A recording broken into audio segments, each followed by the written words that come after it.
Rentetan serangan anti-Muslim dilaporkan terus terjadi di berbagai wilayah di India setelah umat Islam dituding sebagai penyebar virus corona di negara tersebut.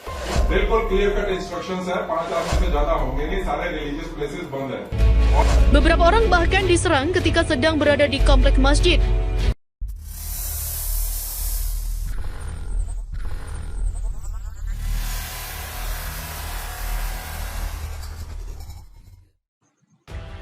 Dicap penyebar corona, Muslim India jadi target kekerasan.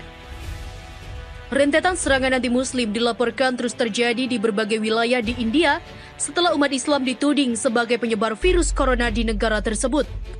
Kekerasan terhadap umat Muslim dilaporkan meningkat, terutama setelah jajaran pemerintahan Perdana Menteri Narendra Modi berulang kali menyalahkan acara yang digagas Markas Jamaat Tabligh Dunia Nizamuddin New Delhi sebagai sumber penyebaran corona di India.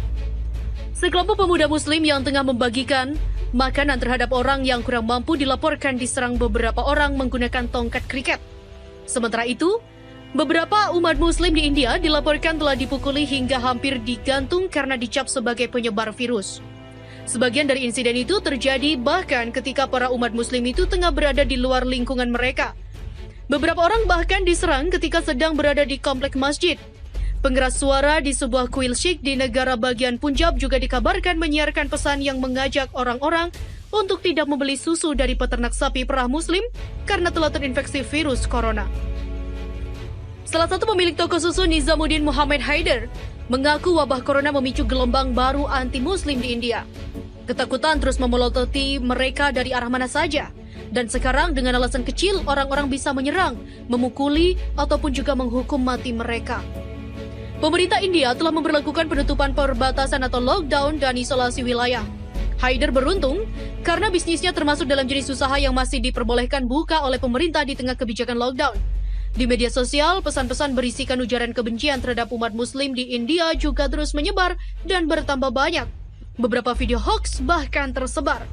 Video-video itu berisikan perintah agar umat Muslim tidak memakai masker, tidak mempraktekkan aturan menjaga jarak atau social distancing, dan tidak perlu khawatir tentang virus corona sama sekali. Video itu disebut sengaja dibuat oleh pelaku agar umat Muslim di India banyak yang terjangkit corona.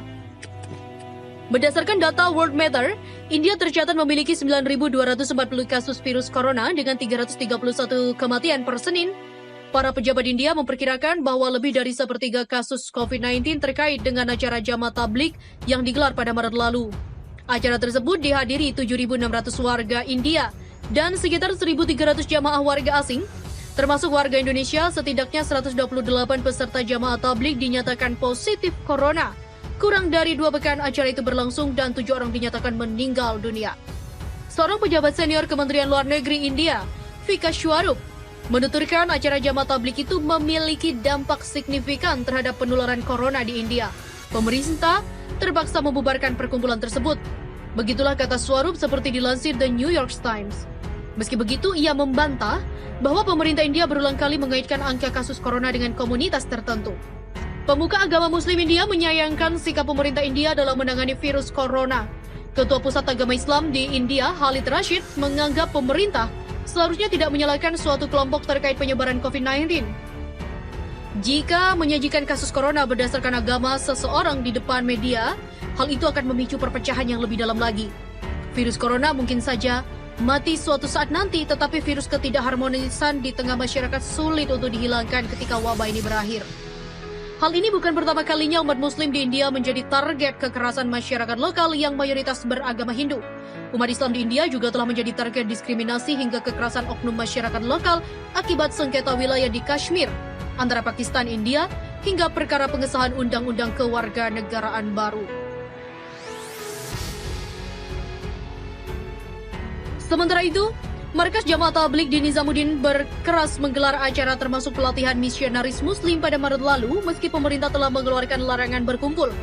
Jamaat Tabligh merupakan gerakan misionaris Muslim terbesar di dunia yang memiliki cabang di berbagai negara termasuk Indonesia.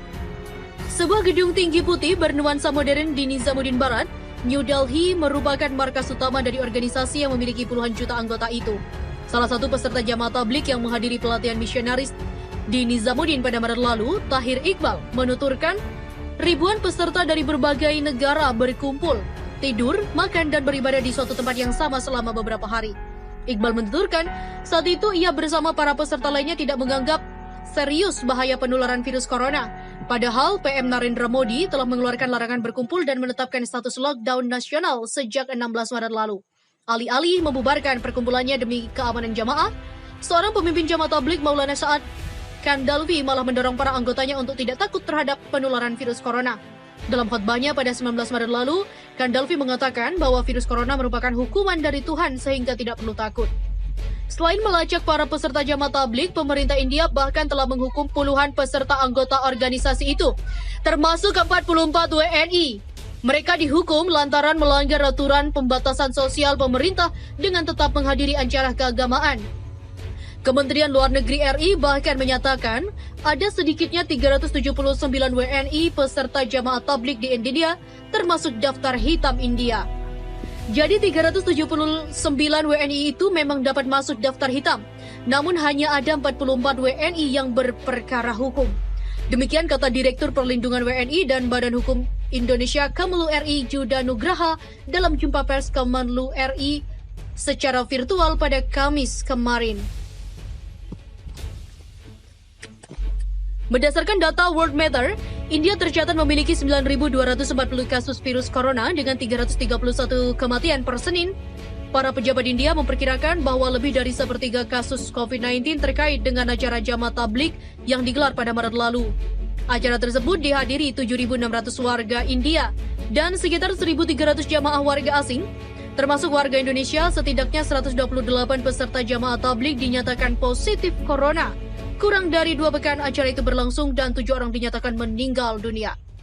Seorang pejabat senior Kementerian Luar Negeri India, Vikas Swarup, menuturkan acara jamaah tabligh itu memiliki dampak signifikan terhadap penularan corona di India.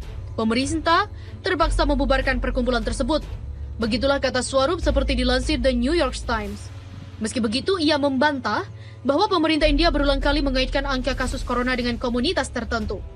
Pemuka agama Muslim India menyayangkan sikap pemerintah India dalam menangani virus corona. Ketua Pusat Agama Islam di India, Khalid Rashid, menganggap pemerintah seharusnya tidak menyalahkan suatu kelompok terkait penyebaran COVID-19. Jika menyajikan kasus corona berdasarkan agama seseorang di depan media, hal itu akan memicu perpecahan yang lebih dalam lagi.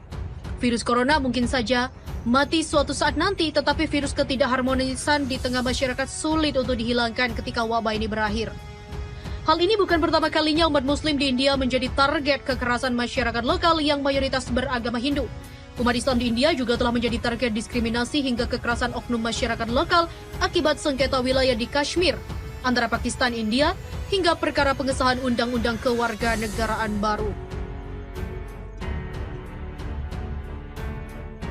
Sementara itu, Markas Jamaah Tabligh di Nizamuddin berkeras menggelar acara termasuk pelatihan misionaris Muslim pada Maret lalu meski pemerintah telah mengeluarkan larangan berkumpul.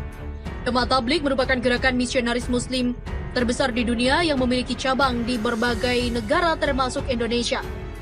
Sebuah gedung tinggi putih bernuansa modern di Nizamuddin Barat, New Delhi merupakan markas utama dari organisasi yang memiliki puluhan juta anggota itu. Salah satu peserta Jamaah Tabligh yang menghadiri pelatihan misionaris di Nizamuddin pada Maret lalu, Tahir Iqbal, menuturkan ribuan peserta dari berbagai negara berkumpul, tidur, makan, dan beribadah di suatu tempat yang sama selama beberapa hari. Iqbal menuturkan, saat itu ia bersama para peserta lainnya tidak menganggap serius bahaya penularan virus corona. Padahal PM Narendra Modi telah mengeluarkan larangan berkumpul dan menetapkan status lockdown nasional sejak 16 Maret lalu. Alih-alih membubarkan perkumpulannya demi keamanan jamaah, seorang pemimpin jamaah tabligh Maulana Sa'ad Kandalvi malah mendorong para anggotanya untuk tidak takut terhadap penularan virus corona. Dalam khutbahnya pada 19 Maret lalu, Kandalvi mengatakan bahwa virus corona merupakan hukuman dari Tuhan sehingga tidak perlu takut. Selain melacak para peserta jamaah tabligh, pemerintah India bahkan telah menghukum puluhan peserta anggota organisasi itu, termasuk 44 WNI. Mereka dihukum lantaran melanggar aturan pembatasan sosial pemerintah dengan tetap menghadiri acara keagamaan. Kementerian Luar Negeri RI bahkan menyatakan ada sedikitnya 379 WNI peserta jamaah tabligh di India, termasuk daftar hitam India. Jadi 379 WNI itu memang dapat masuk daftar hitam, namun hanya ada 44 WNI yang berperkara hukum. Demikian kata Direktur Perlindungan WNI dan Badan Hukum Indonesia Kemenlu RI Juda Nugraha dalam jumpa pers Kemenlu RI secara virtual pada Kamis kemarin.